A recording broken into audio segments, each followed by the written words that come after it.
Welcome to the Get Fit Guys, quick and dirty tips to slim down and shape up. My name is Ben Greenfield, and I'm the Get Fit Guy. As you probably know by now, I have nothing against exercise. You might consider me a workout weirdo, fitness fiend, or gym geek, but there are many people, and perhaps you're among them, who simply don't like to exercise. In addition, there are people who perhaps enjoy exercise, but also want to get as much bang for their calorie-burning buck when they're not exercising. The truth is, you don't have to spend hours at the gym to lose weight. So in this two-part series, you're going to get 12 unconventional ways to burn more fat without exercising. Okay, let's jump right into 12 unconventional ways to burn fat. I'm going to give you 6 today and 6 in the next episode. Number 1 is to grease the groove. And greasing the groove is a concept I originally discovered in a book called The Naked Warrior, which I'll link to in the show notes to this podcast. The idea is basically this. Instead of doing a long, slow workout at the gym, you simply spread your exercises throughout the day. This not only allows you to become proficient at certain movements, but also elevates your metabolism throughout the day.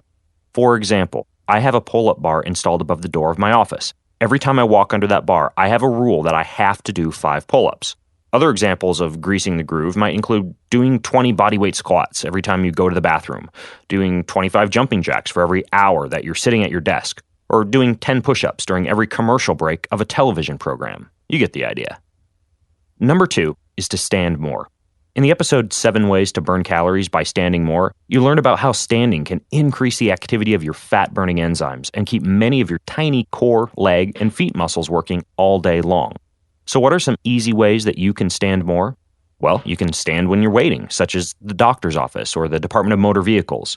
You can stand when you're working. Check out the episode, How to Turn Your Workstation into a Calorie-Decimating Standing Desk or Workstation. I'll link to that in the show notes as well. You can stand while you're flying. While I'm on an airplane, I'll often read, listen to music, and watch programs on my phone or my e-reader while I'm standing in the back of the plane. You can stand when you're snacking. You're prone to eat less and metabolize calories more quickly when you eat in the standing position. And you can stand while you're on the phone. When you talk on the phone, try to stand up, pace the room, or even stretch. Number 3 is cold thermogenesis. In the episode, How to Use Cold Weather to Lose Weight, you learned that when you get cold, or you consume something cold, like ice water, your body must temporarily increase the rate at which you burn calories in order to keep you warm or to warm whatever cold substance that you ingested. I personally wear a cool fat burner vest when I'm working on my computer at home or recording the Get Fit Guy podcast, and I typically jumpstart my cold fat-burning process with a 5-minute cold shower each morning. Finally, on cooler spring and fall days, I go outside each morning to do a goosebump-packed stretch routine. All of this adds up to a significant amount of free fat burning without any actual exercise. Number 4 is extra weight. And at many sporting goods stores or online, you can find ankle and wrist weights that you can wear, and many of these can be worn under long sleeves or pants. You can also get weight vests that increase your weight by 5, 10, or 20 pounds. Anytime you're forcing your body or your limbs to move against an extra weight, it results in increased calorie burning and muscle stimulation. Once you own these kind of weights, you'll be surprised at how many ways you can think to use them, such as when grocery shopping, working in the yard, or on a walk, or even while doing laundry. Number 5 is fasting. Many studies have shown that different forms of fasting, from intermittent fasting to alternate day fasting to simply limiting the amount of snacking and grazing that you do, can work very well for fat loss. I'll link to a few good studies in the show notes.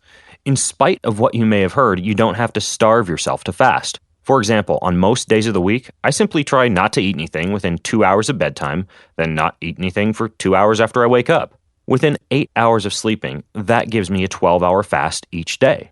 Another popular method is to simply choose 1 day per week to fast, and on this day you might just drink water, coffee, and take a supplement like a multivitamin. Number 6 is fidgeting. Fidgeting is another key to weight loss, and motion detectors have shown that the more active you are, the more likely you are to burn extra fat. And that motion can take place via tiny, seemingly insignificant daily activities like chewing gum, tapping your feet, rolling your head in circles, shrugging your shoulders, twiddling your fingers, and of course, taking the stairs instead of the elevator or the escalator also counts as an even more advanced form of fidgeting. Next week, we're going to jump right into the next unconventional ways to burn more fat. But in the meantime, if you have questions or your own tips to add, you can just post them over at facebook.com/getfitguy.